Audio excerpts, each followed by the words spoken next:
Hello, good morning students. बेटा 11th class में अपने पास एक्सरसाइज 8.2 चल रही है। इस एक्सरसाइज के अंदर बेटा इस चैप्टर का नाम है बाइनोमियल थ्योरम।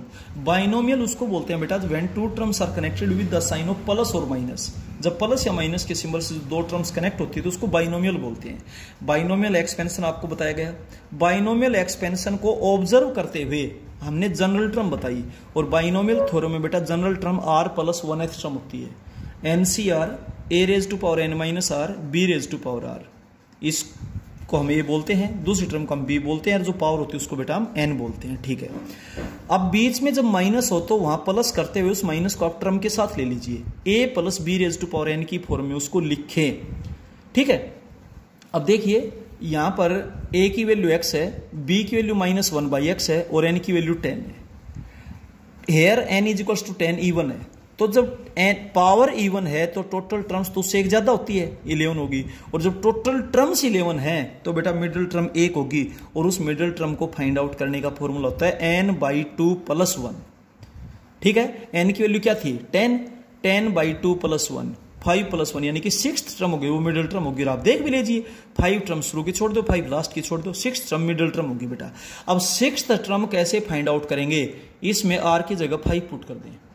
जनरल टर्म का जो फॉर्मूला है r की जगह 5 पुट कर दें, तो T6 = n की वैल्यू अपने क्वेश्चन में क्या है 10 है भाई, तो बेटा 10C5 r की जगह 5 पुट करें। a की वैल्यू x है रेज टू पावर 10 - 5, b की वैल्यू -1/x है रेज टू पावर 5। 10C5 का मतलब 10 का फैक्टोरियल 5 पहले तक आप करेंगे, 10 9 8 7 6 डिवाइडेड बाई 5 का फैक्टोरियल होता है 5 4 3 2 1। बेटा 3 और 2 से ये 6 कैंसिल हो जाएगा, 4 2 जा 8 हो जाएगा, 5 2 जा 10 हो जाएगा। जब आप इसकी कैलकुलेशन करेंगे तो 9 को 7 से मल्टीप्लाई करें 63, 2 को 2 से मल्टीप्लाई करें 4, और बेटा ये होगा -1। इसको सोल्व करेंगे तो -252, ये बेटा आपका रिजल्ट आ जाएगा। ये था 5th क्वेश्चन का 4th पार्ट। अब बेटा इसका जो सेकंड पार्ट बिल्कुल 4th पार्ट की तरह से है, यानी कि जो इवन पावर के क्वेश्चंस वो सेम है और ओड पावर के क्वेश्चंस वो बिल्कुल सेम है। तो ओड पावर का हम आपको पहले करवा चुके थे, इवन पावर का ये करवा दिया। अब ओड पावर का एक क्वेश्चन और करते हैं, x + 1/x raise to power 2n + 1। देखिए 2n आपके पास क्या होगा इवन, क्योंकि n एक नेचुरल नंबर है तो 2n इवन हो गया, और इवन में जब एक जोड़ेंगे तो वो ओड हो जाएगा। इसलिए बेटा मैं इसको a + b raise to power capital N लिखता हूं, क्योंकि जब स्मॉल n लिखोगे फिर इसमें कोई डिफरेंस ही नहीं हो पाएगा।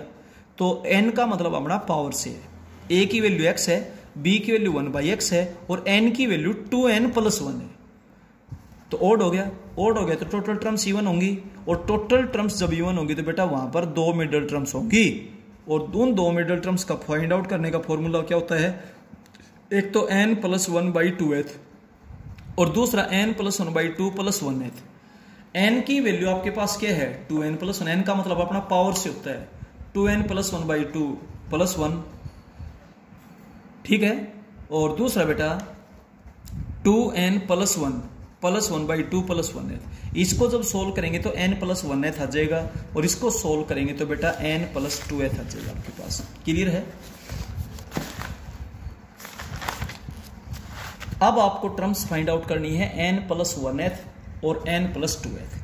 ये दोनों टर्म्स फाइंड आउट करने के लिए सबसे पहले जनरल टर्म लिखेंगे। General term r + 1th term होती है, इसका फॉर्मूला याद रखें, लेकिन n को कैपिटल N लिखा है क्योंकि इस क्वेश्चन में स्मॉल n ऑलरेडी है, इसलिए NCR a raise to power n - r b raise to power r। बस इतना ध्यान रखें कि जो पावर उसको कैपिटल N से डिनोट करें, क्योंकि स्मॉल n ऑलरेडी है।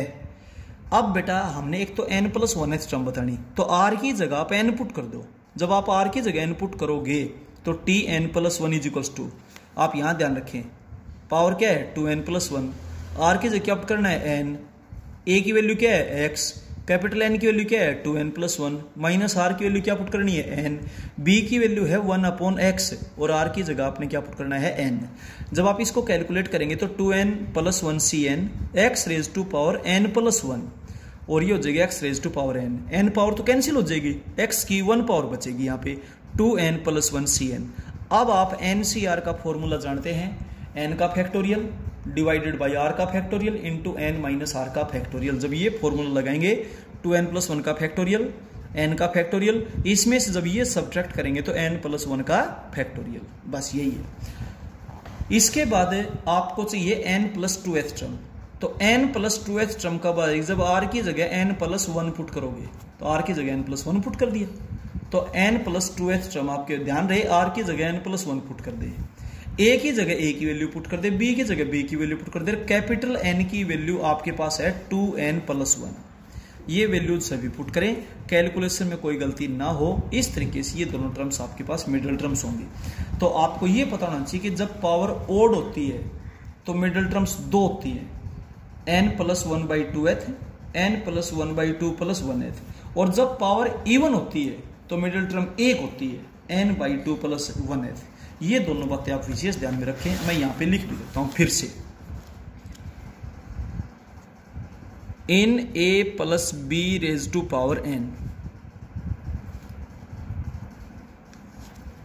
if n is even, one middle term,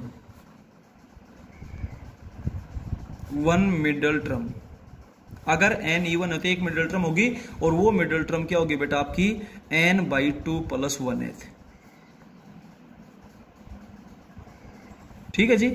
और अगर आपके पास इफ n इज ओड, अगर n ओड है तो टर्म्स तो एक ज्यादा मिलेगी, तो टर्म C1 होगी, तो बेटा 2 middle terms, 2 middle terms, 2 middle terms होंगी। कौन कौन सी होंगी भाई, एक तो होगी n+1/2th, और दूसरी क्या होगी n+1/2+1th। ये दोनों टर्म्स से मिडिल टर्म्स होंगी बेटा। ये फॉर्मूला बहुत अच्छे तरीके से याद करें। दूसरा, आप जनरल टर्म का फॉर्मूला याद करें, या हालांकि मैं पहले आपको बता चुका हूं। जनरल टर्म आप बोलते हैं TR+1 को, और इसका फॉर्मूला होता है NCR, a⁻n−r, b⁻r। एक ये फॉर्मूला याद करें। दूसरा बेटा, ये मिडिल टर्म के बताइए आपको 2 रूल्स जो ऑड और इवन के ऊपर डिपेंड करते हैं, ये याद हो। इसके बाद आपको एक बाइनोमियल एक्सपेंशन का फॉर्मूला हम ऑलरेडी पहले बता चुके हैं, लेकिन फिर भी पता होना चाहिए। a+b⁻n is equals to nc0 a⁻n plus nc1 a⁻n−1 into b plus nc2 a⁻n−2 into b square, और लास्ट में आपके पास आ जाएगा ncn b⁻n। ये था। अब चलते हैं भाई, देखिए, तो ये 2 टर्म्स आपके पास मिडिल टर्म्स थी। अब चलते हैं 6th क्वेश्चन के फर्स्ट पार्ट में। 6th क्वेश्चन के फर्स्ट पार्ट में आपसे जो एक्सप्रेशन दे रखे वो है x² + 1/x⁻10। इसको हम a + b⁻n मान लेते हैं, तो a की वैल्यू x², b की वैल्यू 1/x, n की वैल्यू 10। आप कंपेयर करेंगे तो जनरल टर्म का फॉर्मूला आपने लिख दिया। अब ये कहता है कि उस टर्म का कोएफिशिएंट बताओ जिसमें x की पावर 11 हो। अब हमें यूं ही नहीं पता वो टर्म कौन सी होगी, तो हम एक जनरल टर्म निकाल देते हैं सबसे पहले।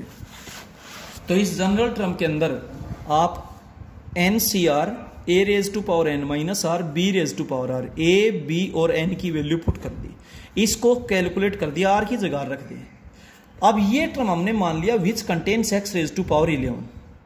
क्वेश्चन यही पूछा है कि x की पावर 11 का कोएफिशिएंट बताओ, तो ये x की पावर 11 है, ये इसका कोएफिशिएंट बन जाएगा। हमें क्या पता कौन सी टर्म, हम तो जनरल टर्म मान के चलेंगे। तो बेटा पावर को 11 से कंपेयर कर दें। पावर को जब 11 से कंपेयर करेंगे तो r एक होल नंबर तो अगर आए 0, 1, 2, 3, 4, 5, 6 तो ये बिल्कुल सही है। और अगर r की वैल्यू होल नंबर नहीं आए तो ये ऐसी कोई टर्म ही नहीं होगी जिसमें x की पावर 11 हो। इस बात का भी ध्यान रहे, क्योंकि r की वैल्यू जब होल नंबर नहीं होगी तो बेटा आप यहां पुट करेंगे तो टर्म का सीरियल नंबर तो एक नेचुरल नंबर होना चाहिए ना। First term, second term, third term, fourth term, fifth term, term का सीरियल नंबर कभी फ्रैक्शन में माइनस में थोड़ी आता है। तो इसलिए ध्यान रहे r की वैल्यू एक होल नंबर होनी चाहिए, ठीक है।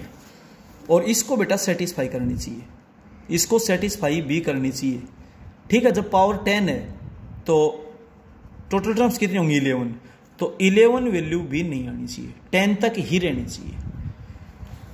तो आर की वैल्यू बेटा 3 आ गई। तो इसका कोफिशिएंट पूछे है, इसका कोफिशिएंट 10CR है, 10CR। आर की वैल्यू कितनी आ गई 3, 10C3, 10 का फैक्टोरियल 3 पहले इस तक करेंगे आप, 10 9 8 3 2 1। इसको बेटा सोल्व करेंगे तो 120 आपके पास रिजल्ट आएगा। 6th क्वेश्चन के सेकंड पार्ट में ये बाइनोमियल एक्सप्रेशन है, x minus x square raise to power 10 minus, इसको टर्म के साथ ले लीजिए, x plus minus x square raise to power 10। a की वैल्यू x है, b की वैल्यू माइनस एक्स स्क्वायर है और n की वैल्यू 10 है। ax b minus x square n 10। अब आप यहां जब जनरल टर्म फाइंड आउट करेंगे तो उसका फॉर्मूला होता है NCR a raise to power n minus r b raise to power r। आप यहां पर a b और n की वैल्यूज पुट कर दें, कैलकुलेशन में कोई गलती ना हो। अब ये तो इसका है कोफिशिएंट और x की पावर ये है, मल्टीप्लाई करते हैं बेस सेम होती है, पावर ऐड होती है। अब ये x की पावर 15 को कंटेन करती है, तो पावर को 15 से कंपेयर कर दें तो r की वैल्यू आपके पास 5 आई। अगर यूं पूछे ट्रम कौन सी होगी तो 6th टर्म होगी भाई वो, लेकिन इसने केवल कोफिशिएंट पूछे है, तो ये कोफिशिएंट बताने के लिए r की जगह यहाँ 5 पुट कर दें। 10C5 minus 1 raise to power 5, minus 1 raise to power 5 minus होगा 10 का फैक्टोरियल 5 पहले तक, 10 9 8 7 6 डिवाइडेड बाई 5 4 3 2 1। और बेटा इसकी कैलकुलेशन करेंगे तो माइनस 252 आपका रिजल्ट आएगा। अब चलते हैं क्वेश्चन नंबर इस 6th के थर्ड पार्ट में। देखिए इसका जो थर्ड पार्ट है वो है x plus 1 upon x cube raise to power 17। आप इसको कंपेयर करें a plus b raise to power n से। a की वैल्यू x है, b की वैल्यू 1 बाई एक्स क्यूब है, n की वैल्यू 17 है। सबसे पहले आप यहाँ पे जनरल टर्म फाइंड आउट करें, NCR ध्यान दीजिए, a raise to power n minus r b raise to power r। ये फाइंड आउट करने के बाद इसने कहा है कि आप कोफिशिएंट बताओ उस टर्म का जहां x की पावर 5 हो, तो x की जो पावर है इसको 5 से कंपेयर कर दें। ठीक है, 5 से जब कंपेयर करेंगे तो कैलकुलेशन में गलती ना करें, r की वैल्यू आपके पास 3 आ जाएगी। जब r की वैल्यू 3 आई तो यूं तो पूछे कि विच इज दिस टर्म, तो बेटा वो 4th टर्म होगी, लेकिन आपसे केवल कोफिशिएंट पूछे है तो ये इसका कोफिशिएंट है। तो coefficient of x raise to power 5 is, x की पावर 5 ही बनेगी, इसी से सोल्व किया है। तो बेटा आप यहां पर r की जगह 5 पुट कर दें, सॉरी r की जगह 3 पुट कर दें, 17C3। तो 17 का फैक्टोरियल 3 पहले तक, 17 16 15 डिवाइडेड बाई 3 2 1। बेटा कैलकुलेट करेंगे तो 680 आपका रिजल्ट आएगा। इसके 4th पार्ट में क्या है, 2x square minus 3 upon x raise to power 11। बीच में माइनस है तो आप उसको टर्म के साथ लीजिए, प्लस करो, 2x square plus minus 3 upon x raise to power 11। a plus b raise to power n का जब आप फॉर्मूला लगाएंगे यहां पर, तो सबसे पहले तो जनरल टर्म निकालिए। General term r plus 1th term होती है NCR a raise to power n minus r b raise to power r। n की वैल्यू आपके पास 11 है, a की वैल्यू आपके पास 2x स्क्वायर है, b की वैल्यू माइनस 3 अपॉन x है। आप यहाँ पुट कीजिए और कैलकुलेट कीजिए, कैलकुलेशन में बेटा कोई मिस्टेक ना होने दें। देखिए 11CR ये पावर 2 की भी है और x स्क्वायर की भी है, तो 2 raise to power 11 minus r। x square power का पावर से प्रोडक्ट होता है, तो आपके पास ये हो जाएगा x raise to power 22 minus 2r, minus ये r पावर माइनस 3 की भी है और x की भी है, तो minus 3 raise to power r और x की पावर माइनस r, क्योंकि x डिनोमिनेटर में है इसलिए पावर क्या हो जाएगी माइनस r। अब आप इसको आगे जब सोल्व करेंगे तो कोफिशिएंट्स इकट्ठे लिख लीजिए और x की टर्म्स इकट्ठी कर दीजिए। अब ये कंप्लीट इसका कोफिशिएंट है और ये x की पावर दिस, जो क्या कंटेन करता है, x रेज टू पावर 10 को। तो x की पावर को 10 से आप कंपेयर करें, जब x की पावर को 10 से कंपेयर करेंगे तो आपके पास r की वैल्यू 4 आएगी, और r की वैल्यू एक होल नंबर तो होनी चाहिए, अगर होल नंबर नहीं है तो इसका मतलब गलत है बेटा, और r की वैल्यू पावर से बड़ी भी नहीं जानी चाहिए। तो इसका जो कोफिशिएंट होगा बेटा यहां से यहां तक इसका कोफिशिएंट है, r की जगह 4 पुट कर दें, 11C4 2 raise to power 11 minus 4 minus 3 raise to power 4। इसको बेटा कैलकुलेट करेंगे, ये आपका रिजल्ट आ जाएगा। इसके बाद बेटा 1 प्लस 2x प्लस एक्स के लिए बाइनोमियल तो नहीं है, बाइनोमियल में तो 2 टर्म्स होनी चाहिए। आप ध्यान दें, a square plus b square plus 2ab, a plus b का होल स्क्वायर का फॉर्मूला है raise to power 27। 1 plus x की पावर 54 हो जाएगी।